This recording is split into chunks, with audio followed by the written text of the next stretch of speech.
tal? Bienvenidos a una edición del Catecismo de la Iglesia Católica, llegando siempre a sus hogares, a sus casas, a la intimidad de sus familias para compartir la fe que se comparte dándola.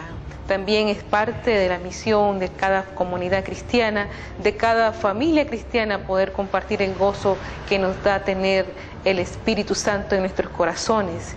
Y es que en la iglesia acabamos de celebrar en la liturgia la solemnidad de Pentecostés, y con ello nos ha quedado el gozo de vivir lo que el Espíritu Santo nos va enseñando, y sobre todo cuando nos disponemos en la oración para vivir esta intimidad, esta relación con Él.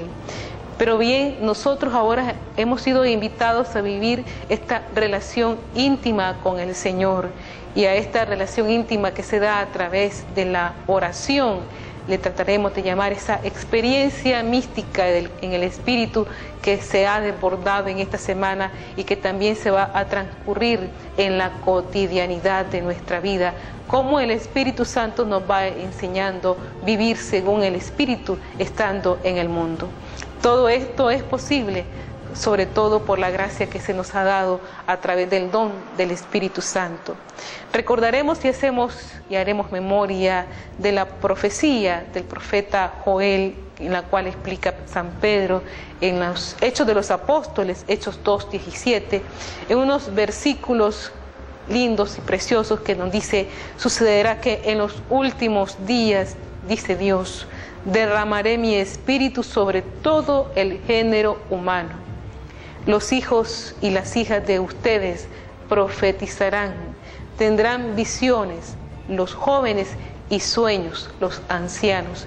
Estamos en este momento culminante de Pentecostés en nuestras vidas, en la cual el Espíritu Santo se nos ha dado.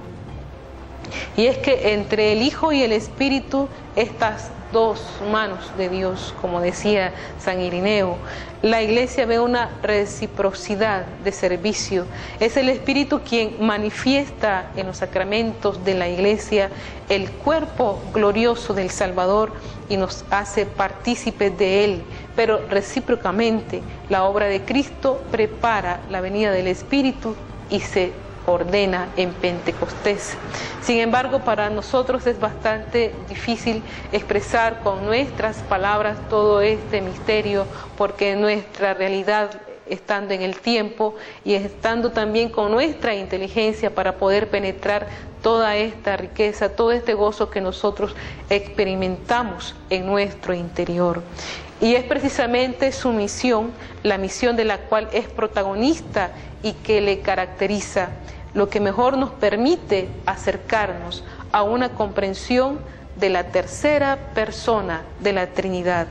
Y a la vez, y precisamente por eso, la misión cristiana recibe una luz más pura y una fuerza más genuina. Vamos a recordar entonces la profecía de Joel: derramaré mi espíritu sobre todo el género humano, una experiencia que cada uno de nosotros a través del sacramento del bautismo lo podemos sentir y lo podemos también manifestar en nuestro testimonio. Esos deseos de hacer el bien viene precisamente del Espíritu Santo. El anhelo de anunciar el reino, de anunciar el Evangelio, viene precisamente del Espíritu Santo. La categoría, pues símbolo, gozo, es la que mejor nos permite acceder a la comprensión del Espíritu. Con claros indicios en el texto neotestamentario, San Hilario de Poitiers nos orienta sobre esta perspectiva cuando habla de la eternidad en el Padre, la belleza en la imagen y el gozo en el Dios. Y en la misma lógica, San Agustín nos va a decir que la reciprocidad Padre-Hijo no se da sin fricción, sin amor, sin dicha, sin felicidad. Lógicamente que para nuestra comprensión sacudida por el pecado, no podemos nosotros en poder lograr entender cómo es que se puede dar esta total reciprocidad, esta complementariedad en los divinos tres, y el gozo en el que el Padre engendra el Hijo, que es el gozo en el que el Hijo se reconoce recibido del Padre, permite comprender todo este dinamismo de don que constituye a Dios mismo. No puede en consecuencia dejar de ser pues protagonista también de una misión como la cristiana, que vive del gozo espontáneo de la comunicación para celebrar la alegría de la Pascua. Bien, este gozo y esta reciprocidad del amor en los divinos tres se da precisamente porque quiere darnos a conocer este amor. ¿Y cuántos de nosotros, cuando hemos recibido esta dicha, el Espíritu Santo, nos sentimos desbordados de este amor y queremos darlo a conocer a los demás? Es aquí cuando nos viene el deseo de anunciar el reino de Dios, de anunciar el Evangelio, de anunciar a Cristo resucitado para que otros lo puedan conocer.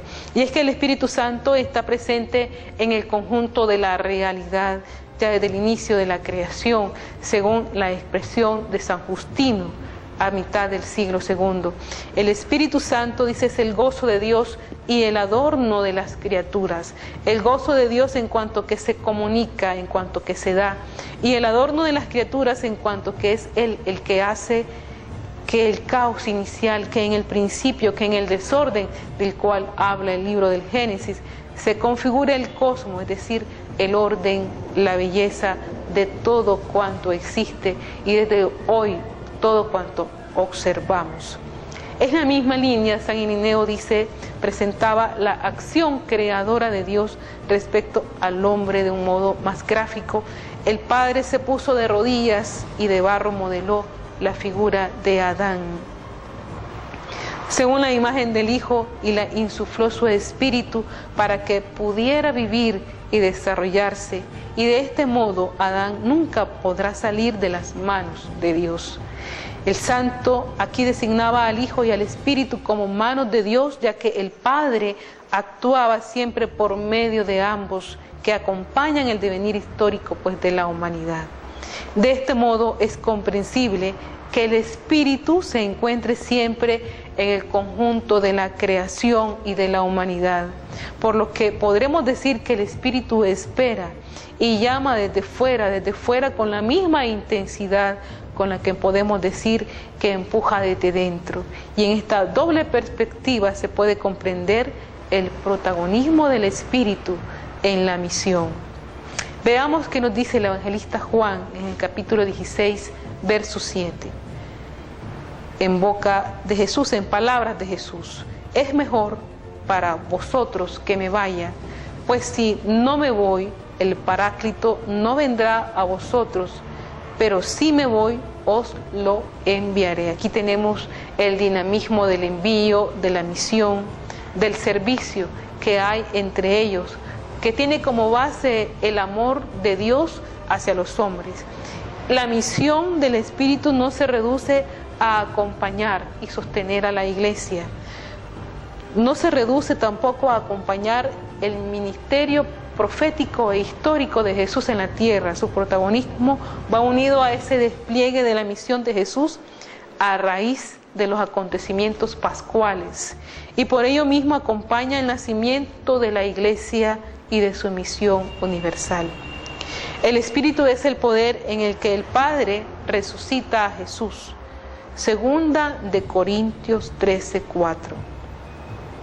Y es el que hace posible la prolongación y la universalidad de la misión de Jesús. Primera de Corintios 15:42-44. De este mismo modo, el Espíritu es también cofundador de la Iglesia, en cuanto que, actualizando al Señor resucitado, es la fuente de esa alegría pascual. La vida cristiana no puede ser más que el gozo en el Espíritu. Gálatas 5:22, pues el reino de Dios anunciado por Jesús no es comida ni bebida, sino justicia y paz y gozo en el Espíritu Santo. Aquí ya nos vamos introduciendo a esa mística de vida cristiana en el Espíritu. Romanos 14:17. La alegría en la que surge la iglesia y que empuja la comunicación sin limitaciones es manifestación primaria y genuina de esa fuerza exuberante del Espíritu, Primera Tesalonicenses 1:5, y que se manifiesta con gran intensidad en las primeras comunidades cristianas. Esta exuberancia del Espíritu en el nacimiento de la Iglesia se manifiesta igualmente en su crecimiento y desarrollo, como veremos en la lectura de los libros de los Hechos de los Apóstoles, cómo van empujando las primeras comunidades cristianas al inicio con la predicación de Pablo. Y a ello apunta la pluralidad de carismas que van floreciendo en la Iglesia para edificación de ella misma. Conviene observar, pues, sin embargo, que los carismas no son nunca privilegio particular, sino que debe ser puesto al servicio de los demás. El discernimiento central acerca de la efusión de los carismas, en la cual éstas tienen el paradigma en el servicio eclesial. Primera de Pedro 4:10. Y esta edificación de la comunidad, además, no puede ser cerrada a sí misma, no puede ser privilegio para un grupo determinado. Esta tiene que darse en la comunidad eclesial, sino que tiende a un adecuado ejercicio de una misión evangelizadora de la Iglesia. Primera Corintios 8:11. Si hemos recibido los dones en el Espíritu, en el cual se nos ha dado para poder comunicarnos a los demás, y los encerramos en nosotros mismos de manera egoísta a una persona o a un determinado grupo, entonces no puede hablarse de gozo del Espíritu, porque no puede hablarse también de la extensión de la comunidad. Es significativo por ello que Pablo hable de los carismas, especialmente cuando habla de la Iglesia como cuerpo de Cristo. Romanos 12 y Primera de Corintios 12, que proyecta en el tiempo y en el espacio la salvación recibida de su cabeza. Y un criterio fundamental de los carismas, en consecuencia, debe ser su capacidad de edificar la comunidad eclesial en el servicio misionero. Aunque solo en una ocasión Pablo menciona directamente al Espíritu como donador de carismas, esta atribución se le ha hecho usual, fundándose en la función que el Espíritu desempeña en la historia de la salvación. Y en esto confrontamos al profeta Ezequiel, capítulo 36, versos 26, Joel 3:1, el texto que iniciábamos en la lectura, y Isaías 11:2. Y en la misma iglesia, la iglesia es la morada o el templo que el Espíritu se abre en medio de la humanidad para que todos los hombres puedan participar de los dones salvíficos. Por eso se puede decir que el cuerpo de los cristianos es el templo del Espíritu, Primera de Corintios 6:19, o que los cristianos son las piedras vivas de la casa del Espíritu, Primera de Pedro 2:4-8. Pues todos ellos son edificados para morada de Dios en el Espíritu, Efesios 2:19-21. Y es la existencia cotidiana, la vida entera, la que actualiza la presencia del Espíritu, reconciliando a los hombres o reunificando a los pueblos diversos. Es la misma acción del Espíritu que nos hace convocarnos en la comunidad. Es la misma acción del Espíritu que nos hace movernos a la iglesia, a la parroquia, a hacer de la Eucaristía el centro de la vida cristiana. Por eso es que la vinculación Espíritu-Iglesia ratifica la naturaleza intrínseca, misionera de la Iglesia, porque prolonga y sacramentaliza la misión misma de la Iglesia. Entonces estamos viviendo un Pentecostés perpetuo, no solamente en un momento determinado, si esto se da toda la vida. La integración en este cuerpo por el bautismo es inmediatamente seguida por la crismación, la gran unción del Espíritu.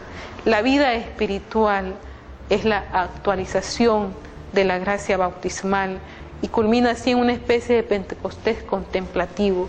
San Gregorio Palamas dice: el Paráclito ilumina desde lo alto al hombre que en la oración, habiendo alcanzado el grado supremo de las más altas posibilidades naturales, alcanza la promesa del Padre.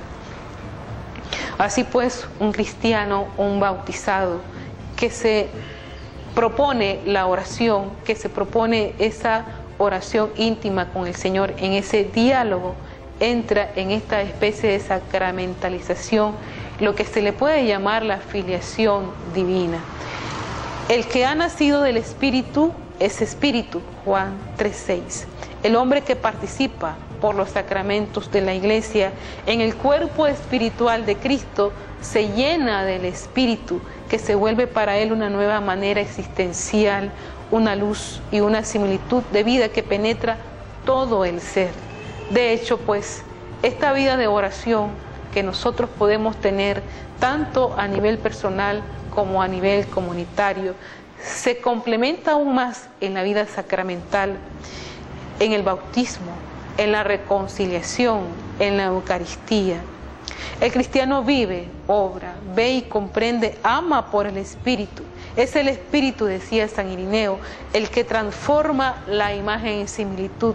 Es el Espíritu el que suscita en el centro del ser humano, por la participación en el Espíritu neumatizado de Cristo, este punto de transparencia, esta inteligencia unida al corazón, este corazón inteligente que se convierte en el órgano de la contemplación. ¿Cuántos de nosotros, cuando entramos en esta relación sincera y única con el Señor, podemos experimentar lo que se le llama el Espíritu neumatizado de Cristo en nosotros, en nuestras vidas?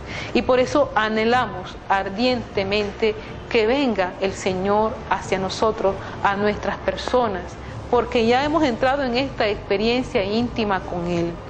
La sensación de Dios no se percibe ni por el intelecto, es decir, ni por la inteligencia, ni por los sentidos, ni por el aspecto sensible, que es lo que hemos estado hablando en el catecismo, que la experiencia de Dios no se puede solamente prolongar a una experiencia sensorial, es decir, a un sentimiento, ni tampoco al intelecto, sino por el Espíritu que desde el centro misterioso neumatiza tanto el cuerpo como el alma, haciendo del hombre total un ojo único, inmenso, penetrado de esa luz divina.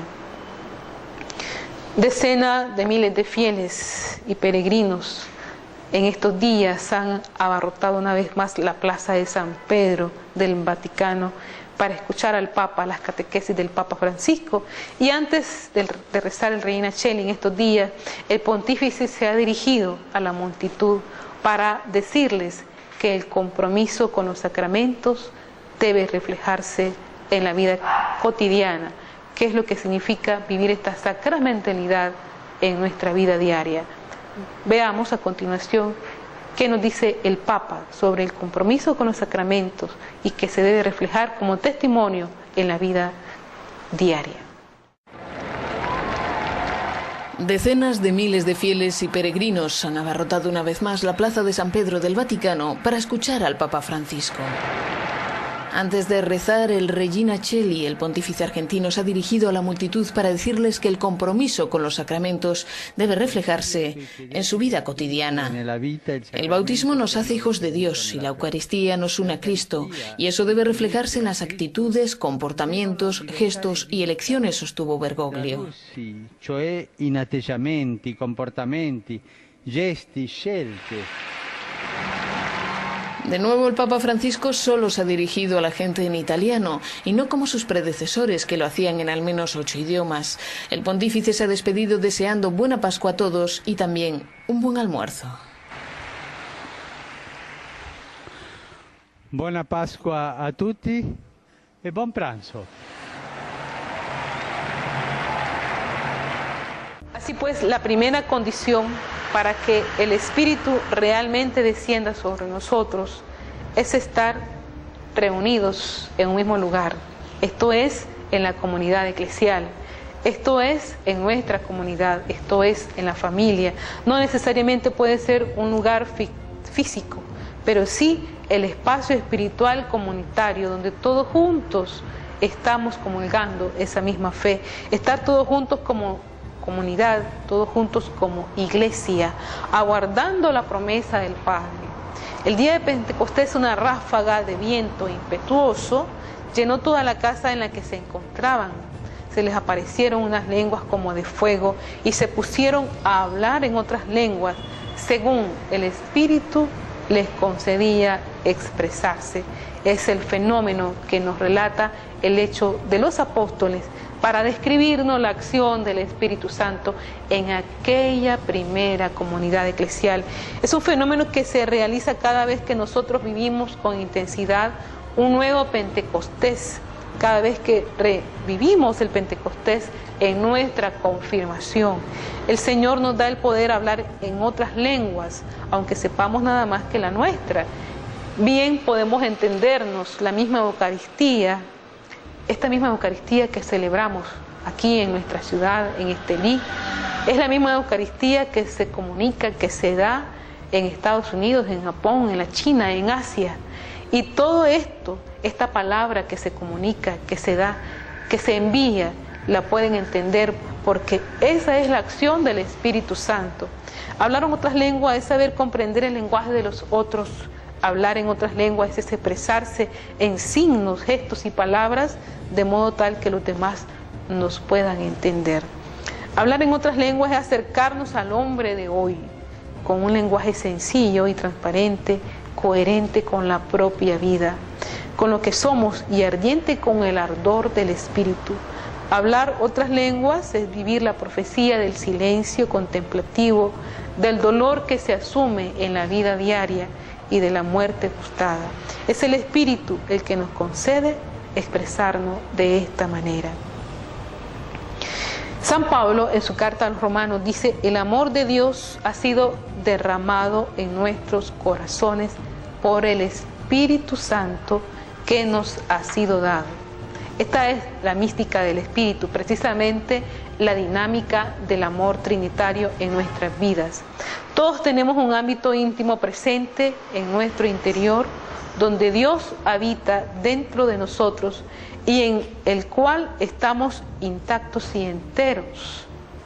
Pablo descubrió dentro de sí a Cristo como aquel que vivía en él y experimentó dentro de sí al Espíritu Santo como el fundamento más profundo con el que daba cuanto miraba dentro de sí.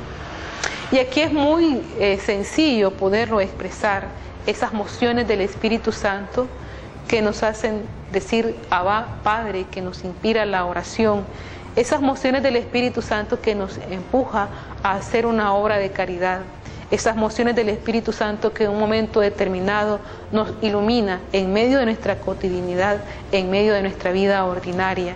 Son esas mociones que nos detienen, que nos empujan, que nos envían, que nos hacen audaces para proclamar la palabra. Muchas veces queremos confundir todo eso con nuestros propios méritos y no es así. Es el Espíritu Santo que actúa en nosotros. Y en la carta a los Romanos, Pablo nos habla de su experiencia de Dios y de su experiencia mística de Jesucristo, pero también encontramos una profunda experiencia misma del Espíritu. El Espíritu Santo está derramado en nosotros y con él quedamos introducidos en Dios. Este Espíritu Santo es sobre todo amor. Cuando Pablo mira dentro de sí, descubre cómo el fundamento más profundo de su alma, un amor que no es virtud personal suya, sino que está derramado en su corazón por el Espíritu Santo. Esto nos hace más humildes a nosotros los cristianos. Esto nos hace sabernos y estar conscientes cómo actúa el Señor en nosotros por medio de su Espíritu. Esto le da a su experiencia un sabor nuevo. Es la experiencia agradecida de que en Él hay un amor que es más fuerte que sus emociones, que le sale al encuentro de parte de Dios y que le lleva al interior de Dios mismo. El amor para Pablo es una experiencia de Dios. Quien siente dentro de sí un amor que está en Él como una fuente, ese experimenta a Dios, experimenta en su interior al Espíritu Santo. Los místicos hablaban esto y lo identificaban como vivir actos de presencia de Dios. En él el Espíritu Santo hace presente a Cristo mismo, es decir, la caridad produce un doble movimiento de la voluntad. En primer lugar, se derrama en ella, hacia adentro, hacia el interior. Es que es lo que ha precisado San Pablo, el amor de Dios ha sido derramado. Luego de haber colmado los corazones, luego de haber movido nuestra voluntad con el amor de Dios, ese amor sale al exterior, amando a Dios mismo. Y a través de ese amor, amando a los demás y a la propia persona. Este es el fruto más importante de la experiencia profunda de la oración cristiana, tal como lo afirma San Francisco de Sales. Y esta es la comprensión de los santos en la Iglesia, ellos que han vivido estos actos de la presencia de Dios, en la cual han experimentado esto que San Pablo llama que el amor de Dios ha sido derramado en nuestros corazones, es lo que ha movido a los grandes santos a hacer actos de caridad, no por ellos mismos, no por lo que son como personas, sino por la acción del Espíritu en ellos, y que ellos humildemente se han dispuesto al Santo Espíritu. Entonces han emprendido grandes obras, han emprendido la evangelización, han extendido el reino de Dios o han hecho obras de caridad. De manera distinta, de manera diversa, el Espíritu Santo los ha empujado. Pero también la caridad tiene un ejercicio efectivo que consiste en que esta virtud dirige o impera los actos de las virtudes cristianas. Es decir, mueve toda la vida del cristiano y penetra en su interior, impulsando sus actos, lo que hemos estado comentando anteriormente, aún los más pequeños, los más comunes, los cuales son realizados por virtudes activas. Por ejemplo, la caridad hacia el prójimo impulsa a ser justos con él, la virtud de la justicia; a ser humilde, virtud de la templanza; a ser magnánimo, virtud de la fortaleza. De esta manera queda claro que la vida cristiana plena consiste en una perfección de la virtud de la caridad en sí misma y en la perfección de las demás virtudes infusas, impulsadas por la caridad. En esto el Concilio Vaticano II en la Numen Gentium dice que son equivalentes, ya que la plenitud de la vida cristiana implica la perfección de la caridad. Por eso es que hay numerosos testimonios en la vida de los santos que vemos con qué parresía, con qué valentía se impulsan ellos a la misión. Y es precisamente por la acción que ejerce el Espíritu Santo y que también influye en estas virtudes que se manifiestan a través de la fortaleza, a través de la templanza, a través de la justicia, a través de la caridad.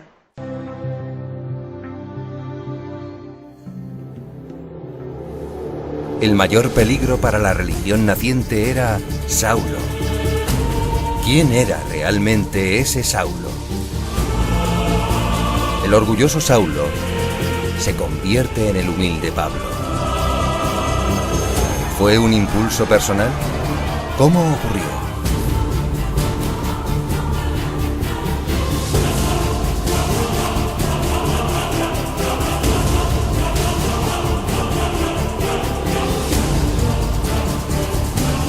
En la apasionante vida del apóstol hay algunos episodios decisivos.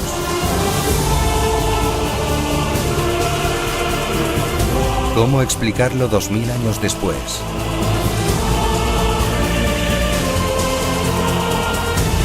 ¿Cuál era en realidad su secreto?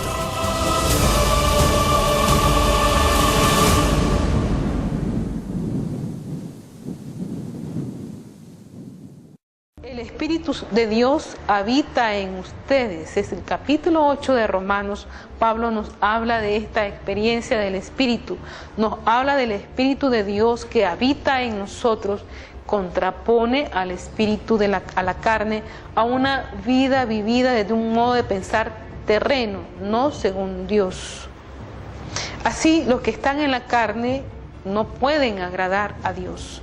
Mas ustedes no están en la carne, sino en el Espíritu, ya que el Espíritu de Dios habita en ustedes.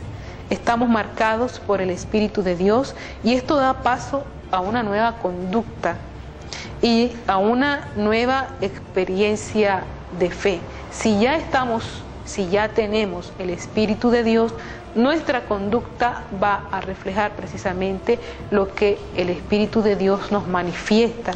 En el Espíritu, Cristo mismo habita en nosotros, se ha convertido en nuestra realidad más íntima e interior. El Espíritu de Jesús se expresa en nosotros como vida, como una novedad de vida. El Espíritu de Dios en nosotros nos capacita para la verdadera oración. El Espíritu mismo es quien ora en nosotros.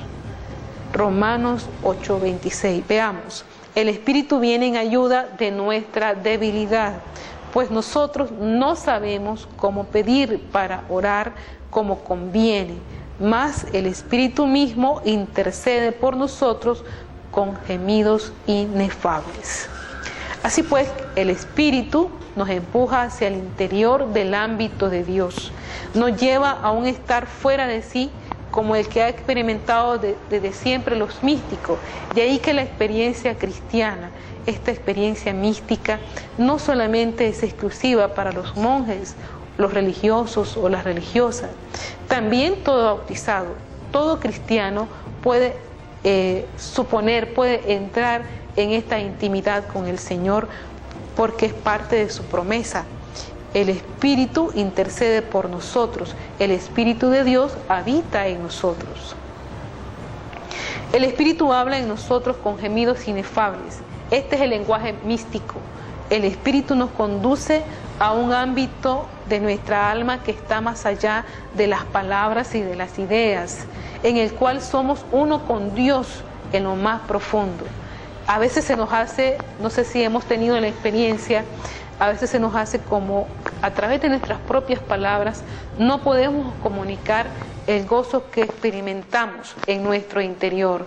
Se nos complica porque es un misterio, es Dios que habita en nosotros, pero este gozo sí lo podemos experimentar, lo podemos sentir, y precisamente se refleja en una palabra, en paz. Los gemidos sin palabras son expresión de esta unión íntima con Dios. El Espíritu es Cristo mismo. Cristo mismo ora en nosotros. Cristo se ha convertido en nuestra realidad más íntima.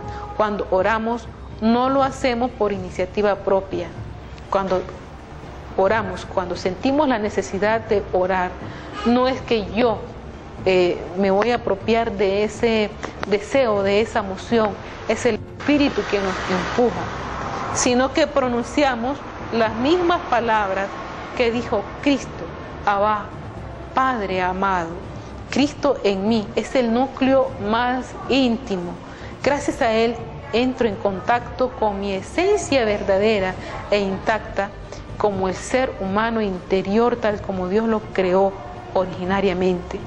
La mística pues nos conduce solo a una experiencia nueva de Dios, sino también a una experiencia nueva de mí mismo o de mí misma.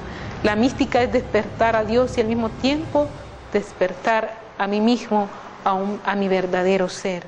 Por eso es que el Papa dice que debemos creer en Jesús y rezar, dice, para superar nuestras certezas y nuestro encerrarnos por falta de fe. En la homilía que celebra de manera matutina en la capilla de la casa de Santa Marta, él ha destacado la experiencia de la oración. Los milagros existen, dice el Papa, pero la oración, una oración valiente que lucha para llegar a ese milagro, no oraciones de cortesía o de cumplimiento, sino esa oración valiente. Veamos a continuación las palabras del Papa en su homilía matutina en Santa Marta. Debemos creer en Jesús y rezar para superar nuestras certezas y nuestro encerrarnos por falta de fe, destacó el Papa Francisco en su homilía de la misa matutina. I miracoli ci sono, ma la preghiera, una preghiera coraggiosa che lotta per arrivare a quel miracolo. Los milagros existen, pero la oración, una oración valiente que lucha para llegar a ese milagro. No oraciones de cortesía, ¿no? Rezaré por ti, un Padre Nuestro, un Ave María y me olvido. No, oración con coraje, como Abraham, que luchó con el Señor para salvar la ciudad, como Moisés, que levantaba sus manos y se cansaba rezando al Señor, como tantas personas, tanta gente con fe, que reza y reza con fe. La oración hace milagros, pero debemos creer. Ma dobbiamo credere quello. Bien, entonces esta experiencia de oración nos lleva en primer lugar a ese don del Espíritu que habita en nosotros, que ha penetrado hasta en los tejidos, hasta en lo más último de nuestro ser, hasta en nuestro disco duro. Nos permite reconocer en el sentido de agradecer nuestra verdadera identidad. Vosotros, dice San Pablo, habéis recibido un espíritu ya no de esclavo, de nuevo bajo el temor, sino que habéis recibido un espíritu que los hace hijos adoptivos y les permite clamar Abba, es decir, papá. Ese mismo espíritu se une al nuestro para dar testimonio de que somos hijos de Dios. Esta es nuestra identidad. Romanos 8, 15, 16. Somos hijos de Dios.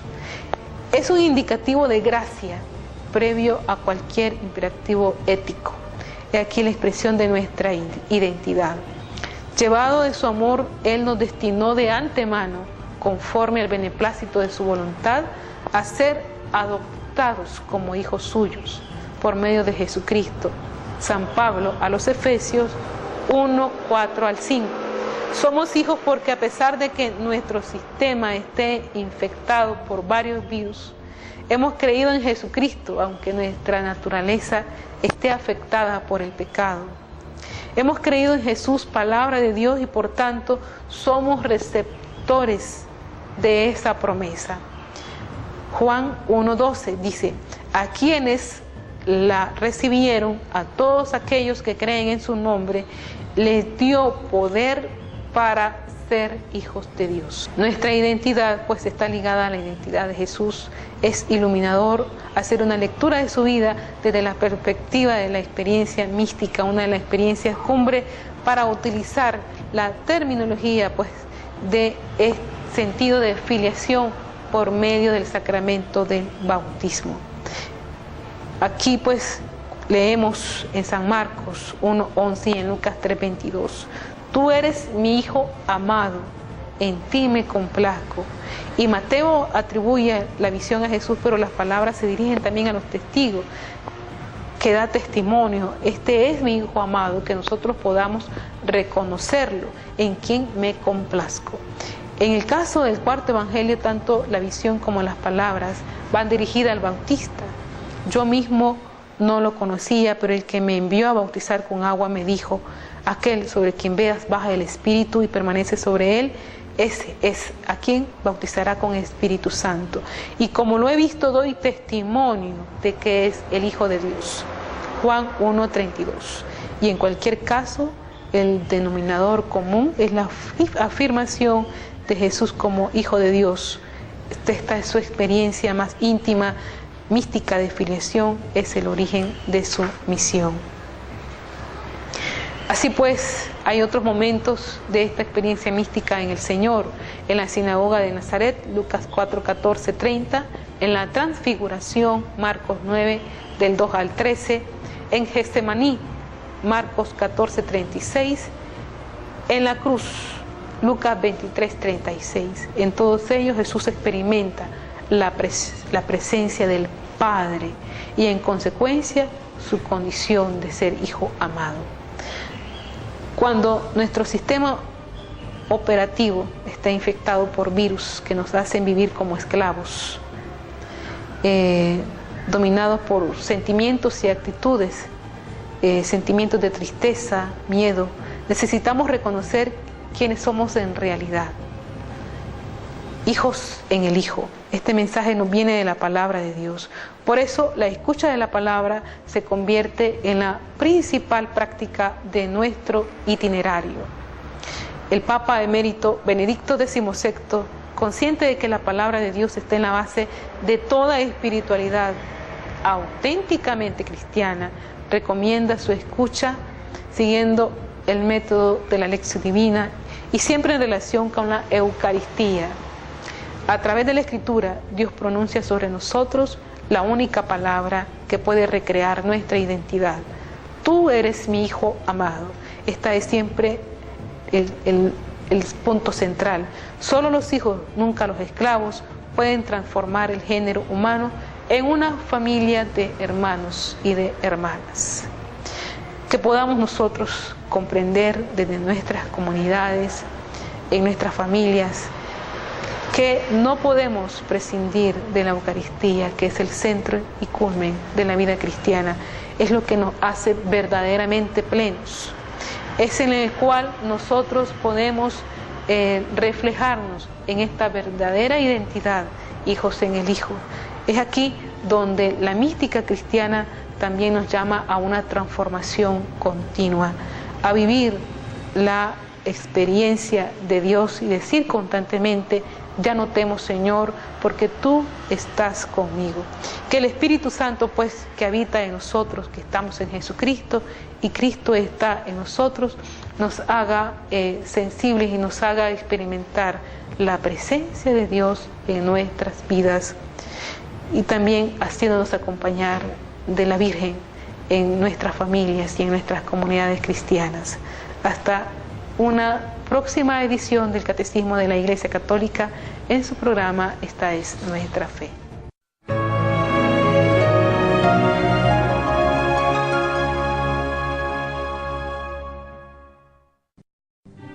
La exquisita belleza de las plantas, la agilidad de los animales y la inteligencia del hombre delatan la existencia de un creador. ¿Cómo explicar si no el origen de la vida y su mantenimiento día tras día? Esta presencia del Todopoderoso en la creación y conservación del universo se llama presencia por inmensidad. Dios no abandonó a sus criaturas. Goza estando con ellas, no de modo visible, pero sí de otras múltiples maneras. Allí donde estén 2 o 3 reunidos en mi nombre, allí estaré yo en medio de ellos, dice Jesucristo. Cuando rezamos, allí pues está Él con nosotros, y en cada oración de la Iglesia. Tuve hambre y me diste de comer. El Señor está particularmente en los pobres, en los enfermos, en los ancianos. En el prójimo hemos de ver a Cristo. Así es fácil cumplir su mandato de amarnos los unos a los otros. Presente está también el Hijo de Dios, el Verbo, en el Evangelio, a través del cual nos transmite su palabra. La Sagrada Liturgia es otro encuentro con el Salvador. En el alma en gracia establece su morada la tercera persona de la Trinidad, el Espíritu Santo. Es una presencia entrañable, permanente, que nunca abandona si no se la expulsa por el pecado. Pero por encima de todos estos modos de estar presente, destaca la presencia real y sustancial de Cristo en la Sagrada Eucaristía. Es esta la apoteosis del amor que lleva las otras presencias a su plenitud. Es la presencia viva del cuerpo y la sangre de Cristo bajo las especies del pan y del vino. Es el gran misterio de la fe. El Dios hecho hombre no quiso reducir su estancia en el mundo a 33 años de vida. Quiso quedarse con nosotros hasta el fin de los siglos. Su omnipotencia le permitió irse y quedarse al mismo tiempo. ¿Por qué? Por amor. Ese fuego que vino a traer a la tierra sigue ardiente y viviente bajo las especies eucarísticas en todos los sagrarios de la tierra. Ese amor, expresado de modo sublime en el Calvario, es un amor personal, a ti y a mí. Él se nos entrega en cuerpo y alma en la comunión. Es esa la presencia más íntima que imaginarse pueda.